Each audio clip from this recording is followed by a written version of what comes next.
Okay, shall we get started? Okay, my name's Tim Moody, and if Internet Archive is finished, I'd like to talk to you about Internet in a Box.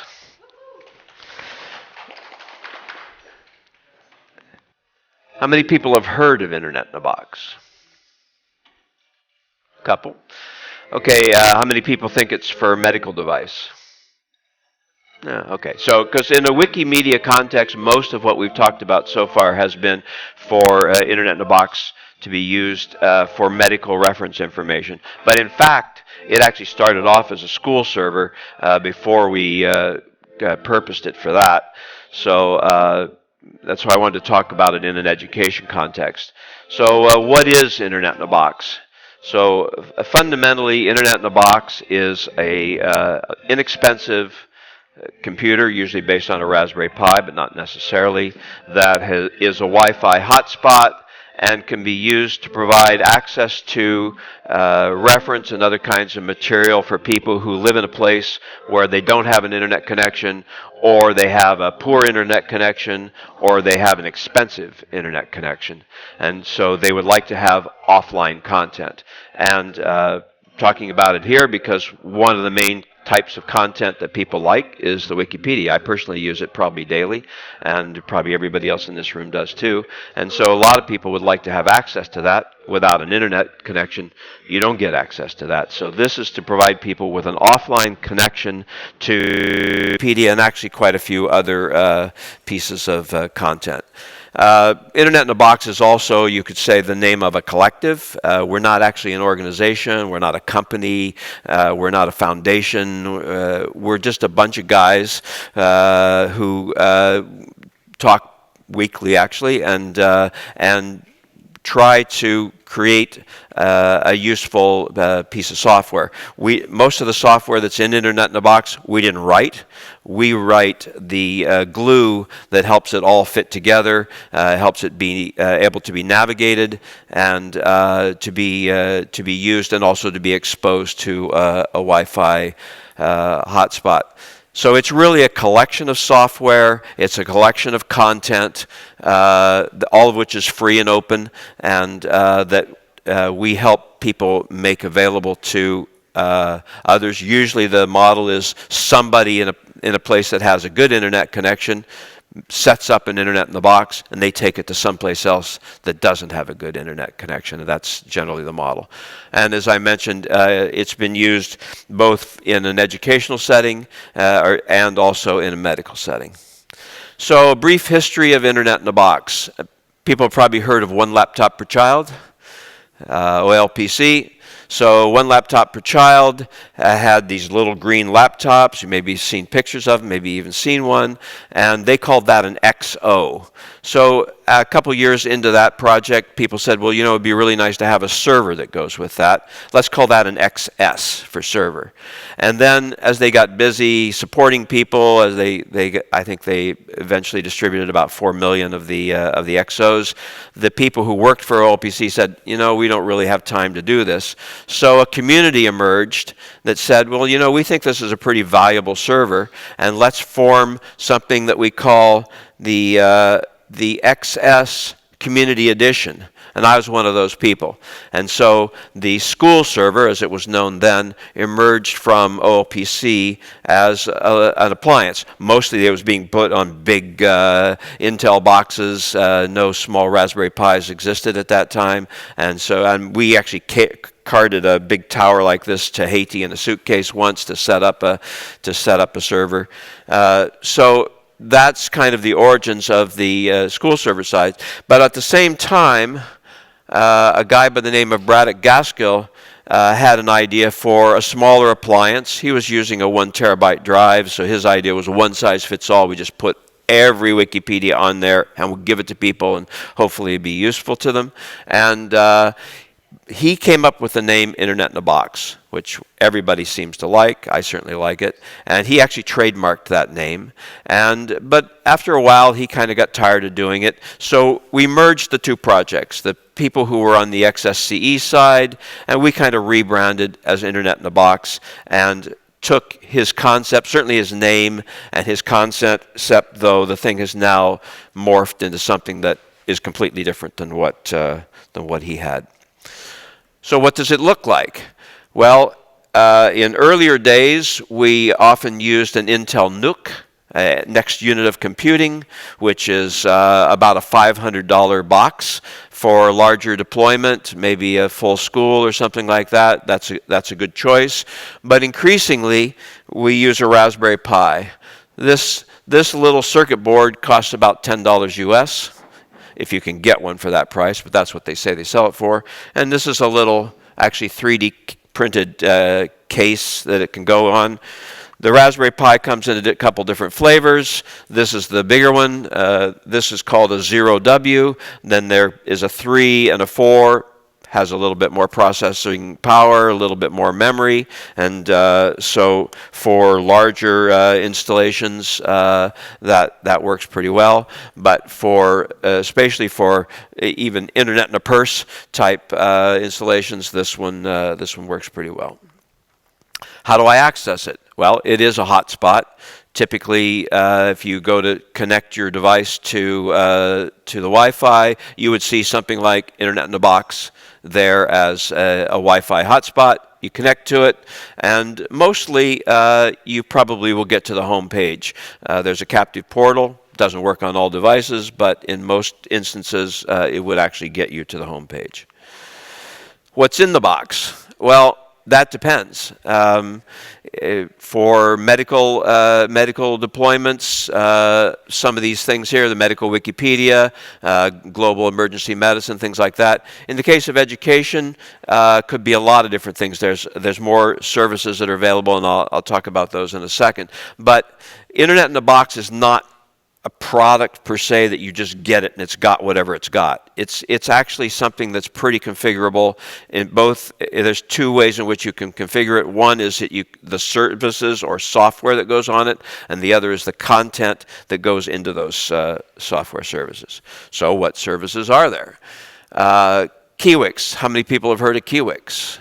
Okay, Kiwix is here with 10 people working on development. Kiwix makes a server that makes it possible to have the Wikipedia offline, is the simplest thing that you can say.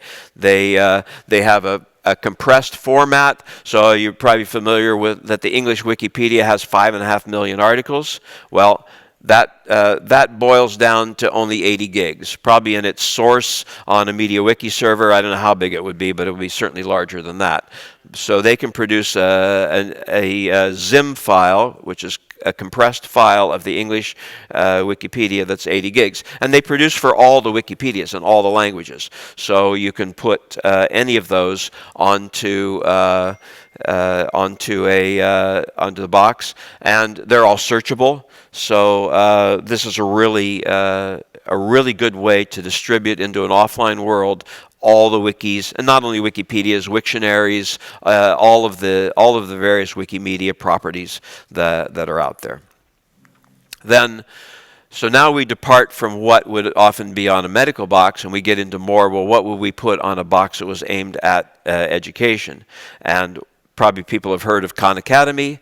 Started off as videos in math, and now has expanded in English to almost 10,000, I think, but also in Spanish, French, Arabic, Hindi, I don't know, a dozen languages. They have educational videos. And the other thing that they have are exercises. So in math, you can, if small kids, they're learning to add, they can go in and try exercises. And if you want to do the trouble of setting up facilities, you can actually track progress. So it's a measured route through these exercises, and it will track how well the student did and let you know how their progress is through the material.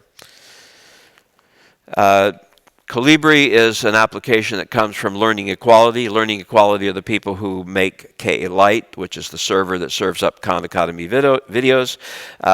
It's the next step up. It has specific channels of educational content. The Khan Academy videos are one of those channels, but there are actually quite a few more. And they've been at it now for about 2 years, and we support Calibri, so you can have that installed. And the way of installing these things is quite easy. It's basically a checkbox type thing. You say that I want this one, and then when the install runs, it includes the software. The other thing that we include, or optionally include, is OpenStreetMap. People like it for geography and various things. Maps. The whole world is about 53 gigs, so some people might only want to put a lower level of zoom of the whole world and then include maps of whatever region they're deploying in, for which go up to 18 levels of zoom and can be installed separately. Another popular choice is Calibre Web. Calibre is a piece of software that was written to help people share the ebooks that they have.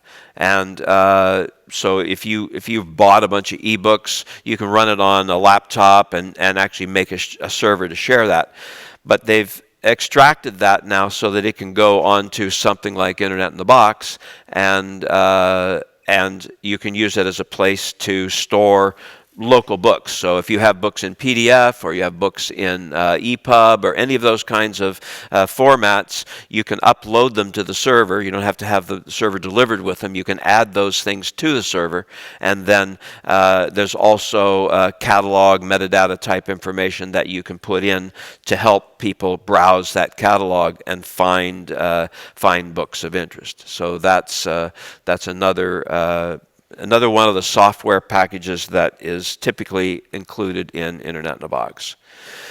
MediaWiki, everybody knows what that is. That's what the Wikipedia sits on. We often put on a bare MediaWiki, not because we need it to display the Wikipedia, which we're already doing with Kiwix, but people might want to put up a school portal, or they might want to put just for a classroom or anything. It's just a MediaWiki. You can edit it like any other MediaWiki, and you can add your own textual and visual content to it, anything you can do with a MediaWiki. So it's a bare one that's put onto the box, and you use it the way you want to use it. Some people who don't come up through the Wikimedia world prefer WordPress. I think a third of the world's websites are built on WordPress. So you can put WordPress on if you like. Again, all these things are configurable. You decide which ones you want. Some people prefer to have WordPress be the home page for the whole server, and there are ways to do that. And some people say, well, no, I'll use it maybe for a school portal. This is where we keep schedules. There's all kinds of things that can be put in as part of the information that's on the server, which individuals who are using the thing can key into and make pages. I mentioned OLPC before. The educational operating system that was used, it was called Sugar. I don't know if people are familiar with that. It was a whole, basically, philosophy about how education should be done, discovery approach to education, and a lot of educational applications for math, whatever, were developed within the Sugar environment. So that was something that ran on those little green laptops.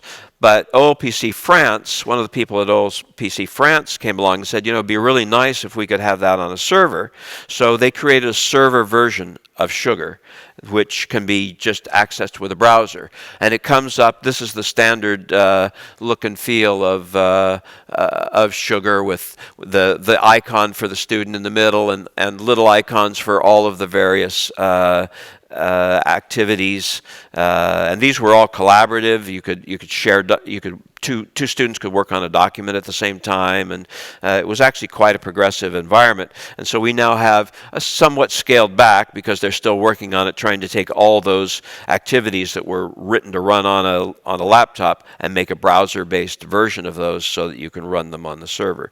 But it is there, and they keep developing it, and you can put it on the Internet in a Box if that's part of your strategy for education. A lot of people would like to be able to share media.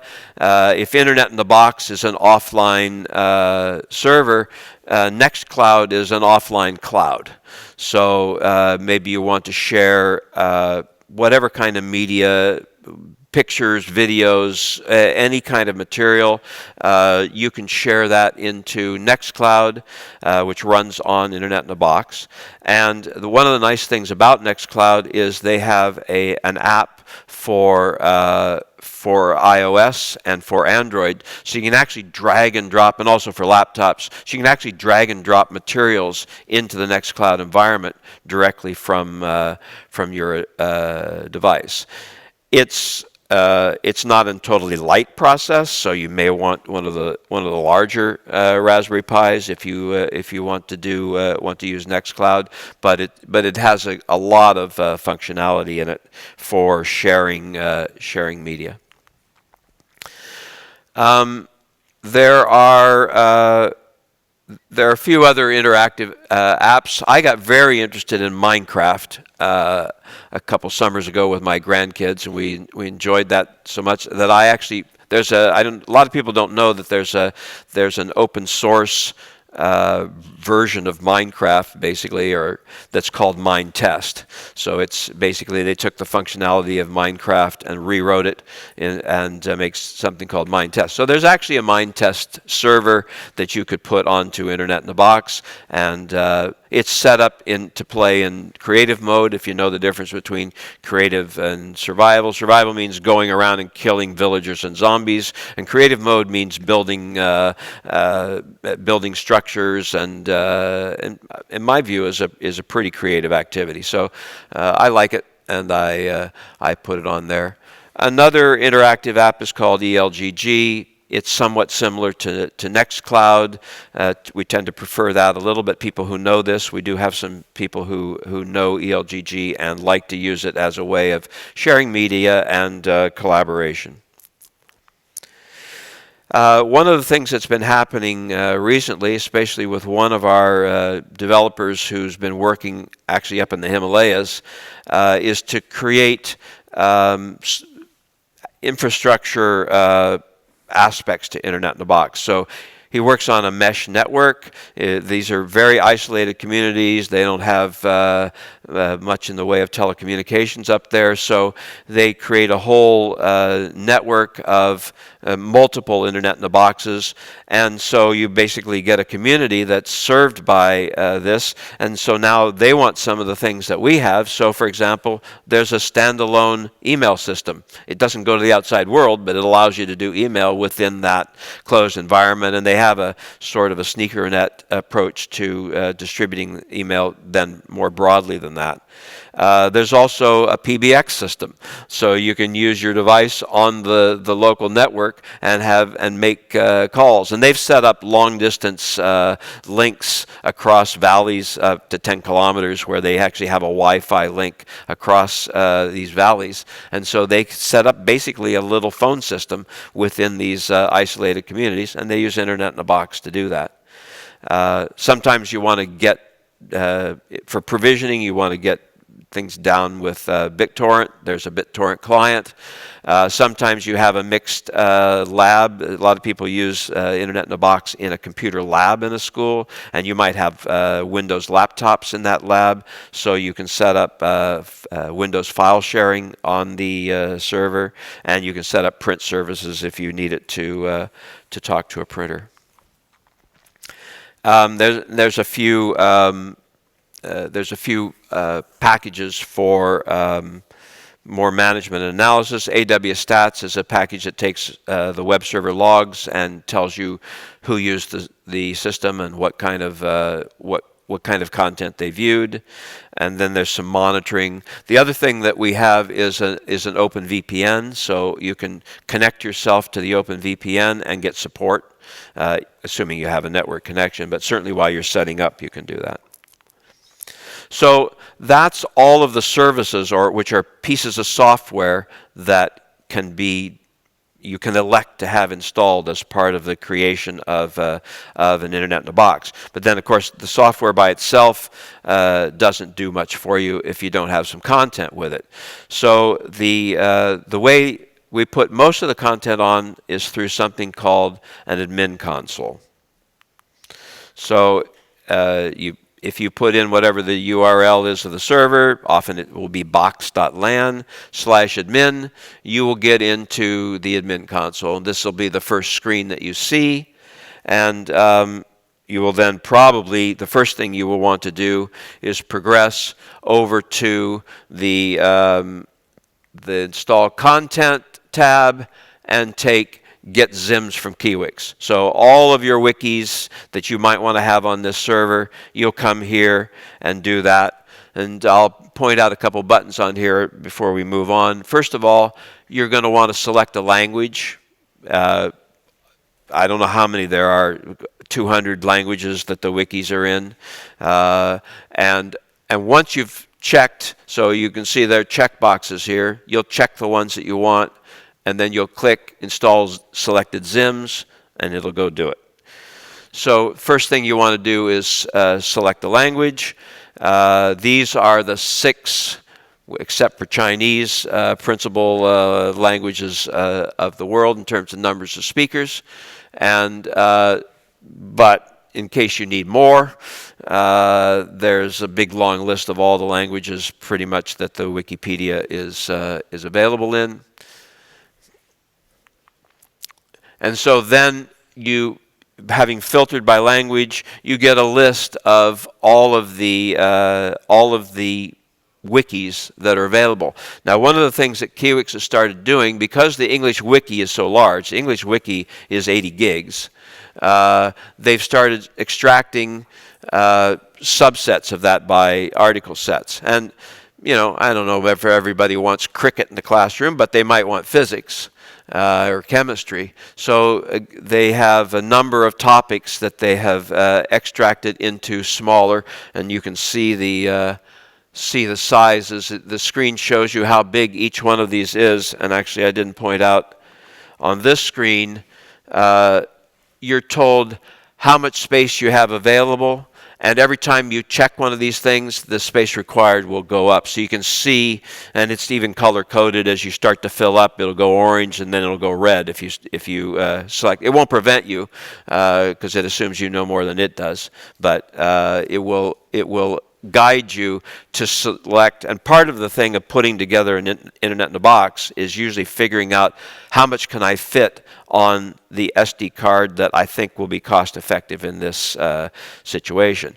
We used to go with 32 gig cards. Now most Internet in a Box are with 128 gigs, which is about $20 US. But the 256 gig cards are coming down in price, and we even have sent out a couple now with 400 gig cards. So that's starting to be to give you quite a bit of space.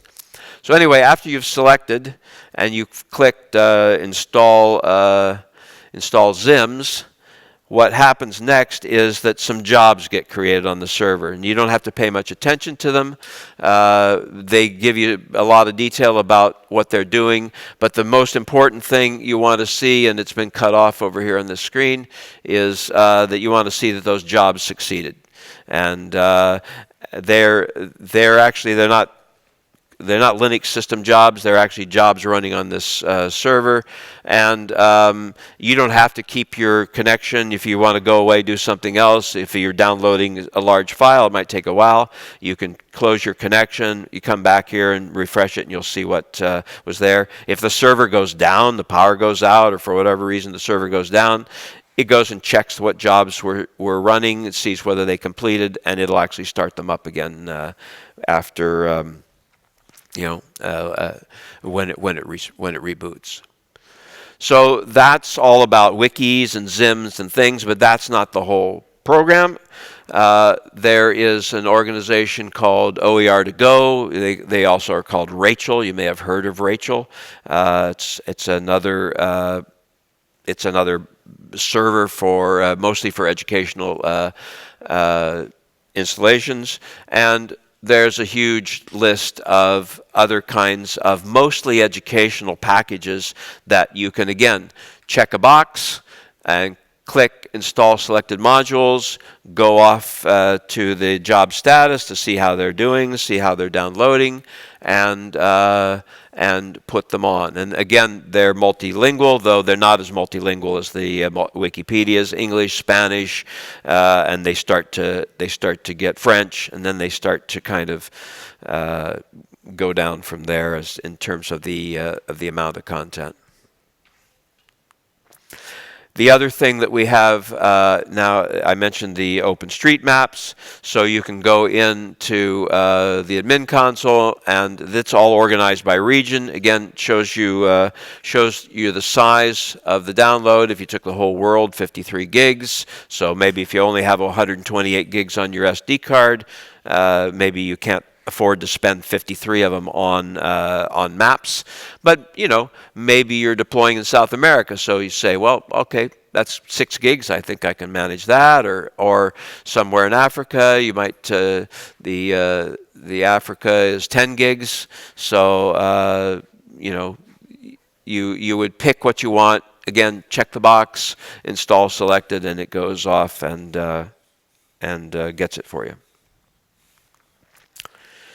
The other thing then is, this is what I call the move the couch part.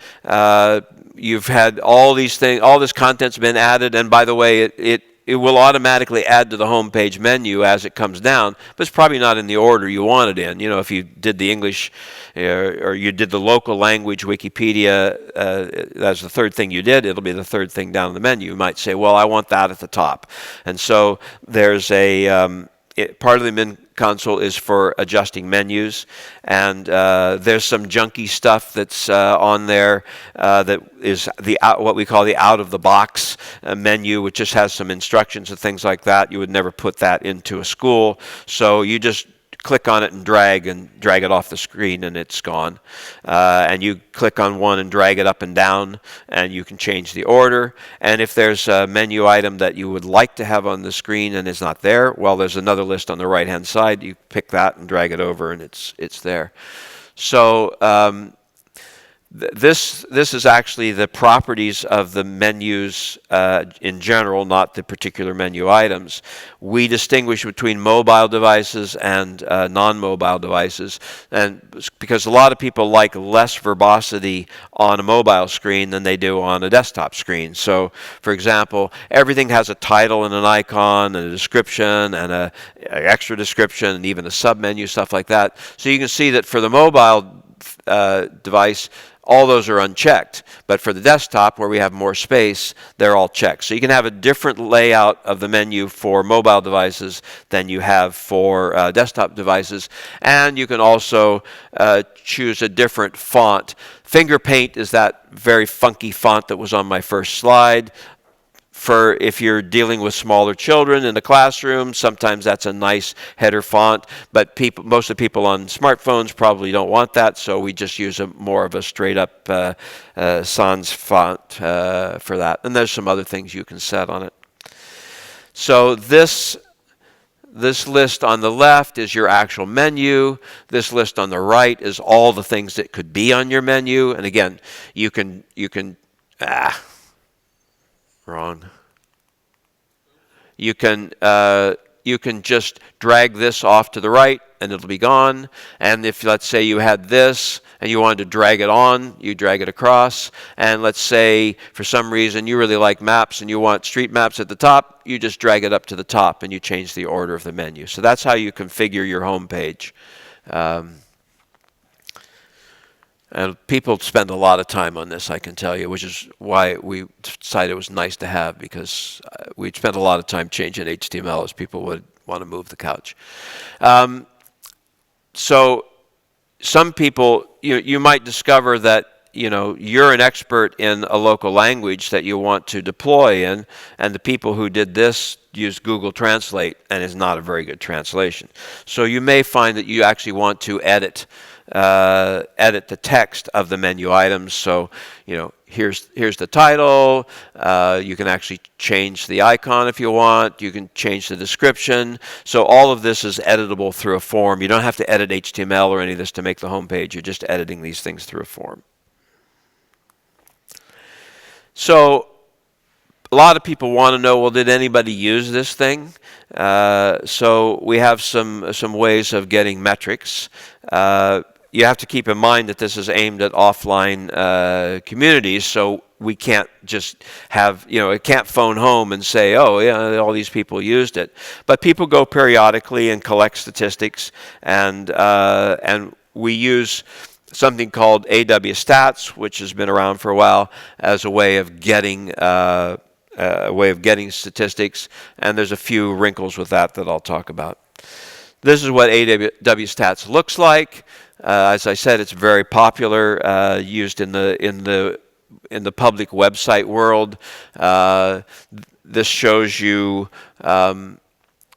number of people who visited, unique visitors over time, usually by month, how many pages they looked at, things like this. This is actually off my demo site. You wouldn't expect to see numbers this high on on something that was in a in a school somewhere. It can tell you what pages were used for entry and exit. A lot of the things that web administrators like to know. So these are the pages. You can see at the very top is home. That's the home menu. You would guess that people would go through that pretty often.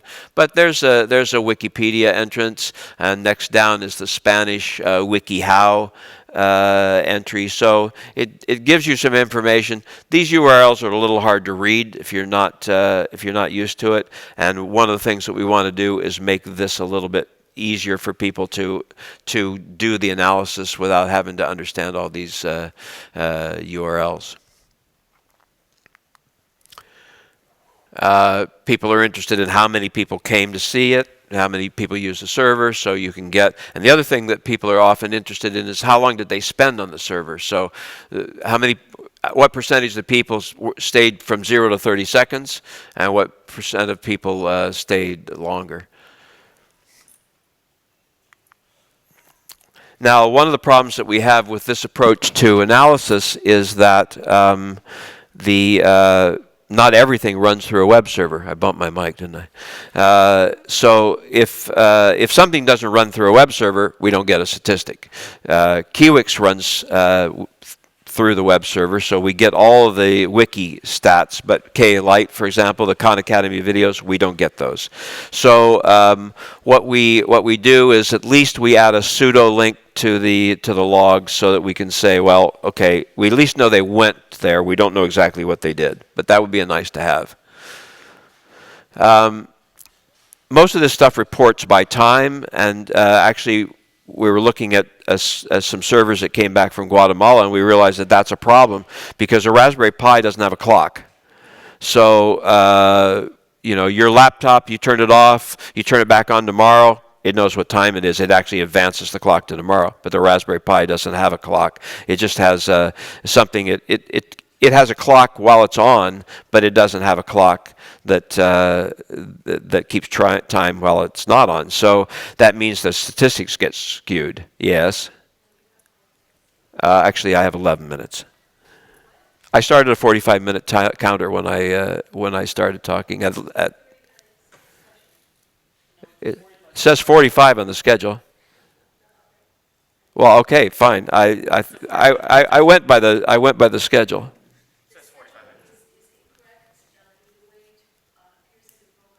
Ah. Okay. Okay.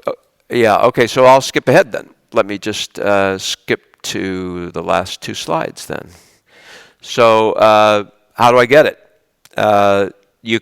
There's a couple people you can get it from, or you can do it yourself. You can go to the Internet Archive and you can download an image, write it to an SD card, and or if you feel like it, you can run a script and build one yourself.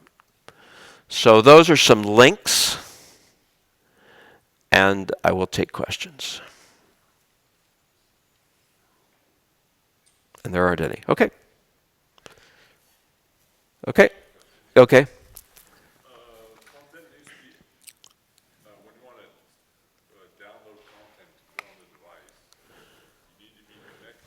Yes. Uh, no. You.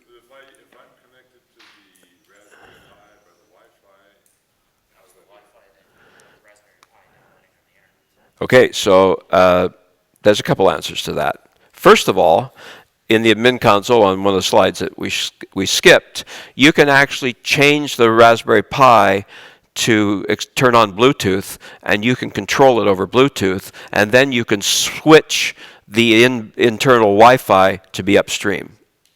So now you're running the admin console over Bluetooth, and you've switched the Wi-Fi to upstream. However, the next thing that's going to be coming out is you'll be able to run both upstream and downstream over the same Wi-Fi adapter through virtual adapters.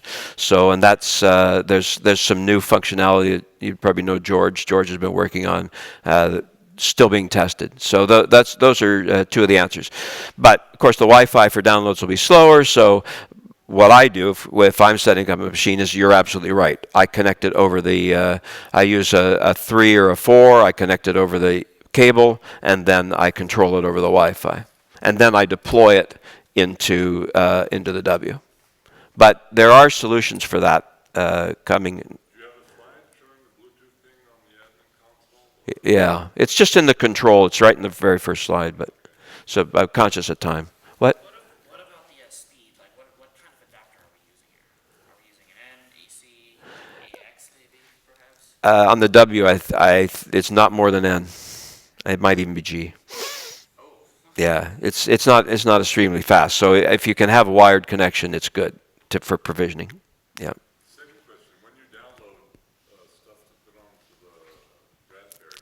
Yeah.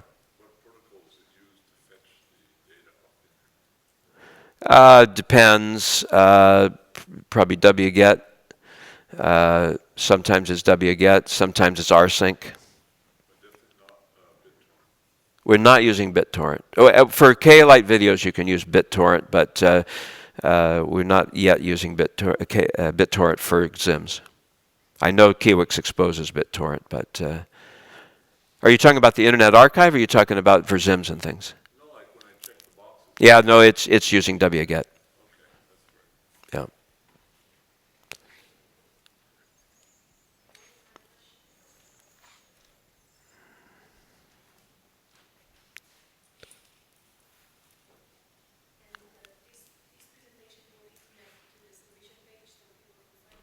I can do that, yeah.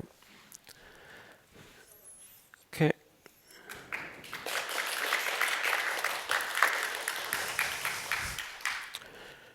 Okay, so I guess you'll flip over to the other one.